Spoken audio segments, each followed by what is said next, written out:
High বন্ধুরা, তো আজকে আমি নতুন একটা ভিডিও নিয়ে চলে এসেছি। তো আজকে আমি বানাবো ছোলা ভুনা। ছোলাটা আলুটা এখানে আমি সেদ্ধ করে নিয়েছি। আর এখানে আমার পেঁয়াজ কুচি, কাঁচা লঙ্কা কুচি আর তেলে আমি দুটো শুকনো লঙ্কা দিয়ে নিয়েছি। এখানে দেখুন পেঁয়াজটা আমি ভাজা ভাজা করে নেব। একটু ভাজা হতে থাক, ওতে আমি লঙ্কা কুচিগুলো দিয়ে নেব। মিজান, তুমি কি করছো? কি করছো মিজান? শশা নিয়ে আছো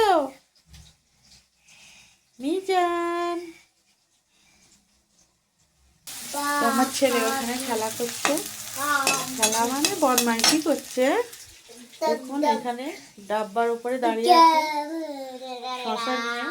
এখানে আমার পেঁয়াজ ভাজা হয়ে গেছে, আমি এবার লঙ্কা কুচিগুলো দিয়ে নেবো।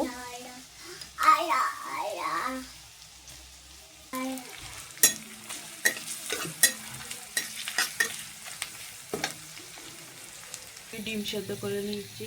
আজকে আমি ডিম রান্না করব। সেরকম বাড়িতে কিছুই নেই আজকে রান্না করার, সেজন্য ডিম রান্না করব।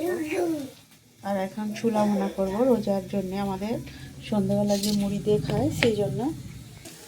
দেখুন বন্ধুরা, এখানে আমার কিছুটা বেগুন ছিল, আমি বেগুনটা তেলের ওপরে দিয়ে নিচ্ছি।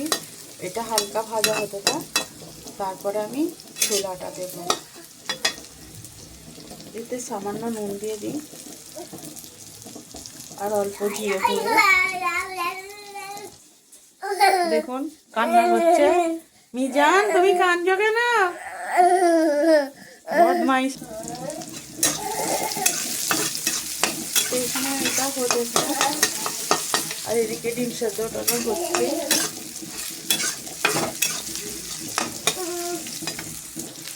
এটা ভাজা ভাজা হয়ে গেছে খুব সুন্দর।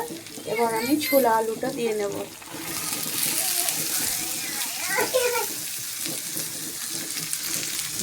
এবার দিয়ে ভাজতে থাকি।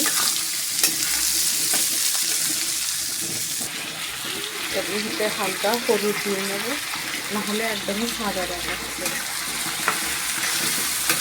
এটা ভাজা হতে থাক। এটা হয়েই এসছে, আমি হালকা ধনের গুঁড়ি ছেড়ে দেবো ওপর দিয়ে, তাহলে খেতে খুব টেস্টি লাগবে। আর একটু আমি ভেজে নেব। তো এখানে দেখুন আমার ছোলা ভুনাটা হয়ে গেছে, কত সুন্দর। মুড়ি দিয়ে খেতে খুব সুন্দর লাগবে। সুন্দর করে হয়ে গেছে, এবার আমি নামিয়ে নেব। তো এখানে আমি ডিমটা রান্না করব বলে কুকারটা বসিয়ে দিয়েছি, তেলটা গরমও হয়ে গেছে। পেঁয়াজ দিয়ে দিই। তো এখানে আমার পেঁয়াজটা ভাজা হয়ে গেছে, এবার আমি আলুটা এর সঙ্গে দিয়ে কিছুক্ষণ ভেজে দেব। এখানে আমি আলুটা ভেজে নিয়েছি তেলের উপরে দিয়ে। এবার আমি আদা রসুনটা দিয়ে দেবো।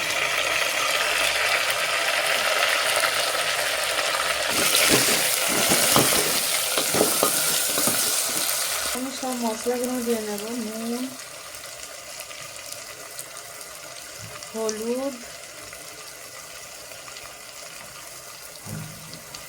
লঙ্কা গুঁড়ি, জিরের গুঁড়ি আর ধনিয়ার গুঁড়ি। এখন সব মশলাগুলো দিয়ে নিচ্ছি। এবার আমি ভালো করে কষিয়ে নেব হালকা হালকা জল দিয়ে। তো এখানে আমি ডিমগুলো ভালো করে ছুলে নিয়েছি। ডিমের ওপরে আমি হালকা করে নুন আর হলুদটা দিয়ে নেব। আমি মাখিয়ে ভেজে নেব। তো এটা আমি হালকা করে নুন হলুদ মাখিয়ে নিয়েছি, এবার আমি ডিমগুলো ভেজে নেব।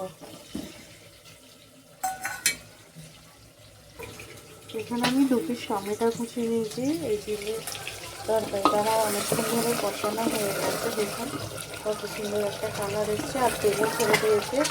এবার আমি এতে টমেটো কুচিগুলো দিয়ে নেব।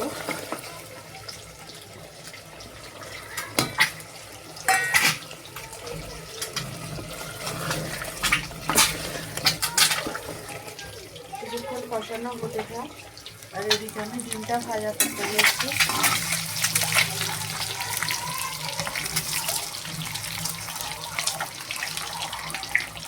এখানে আমার তরকারিটা কষানো হয়ে গেছে, এটা আমি জল দিয়ে নেব।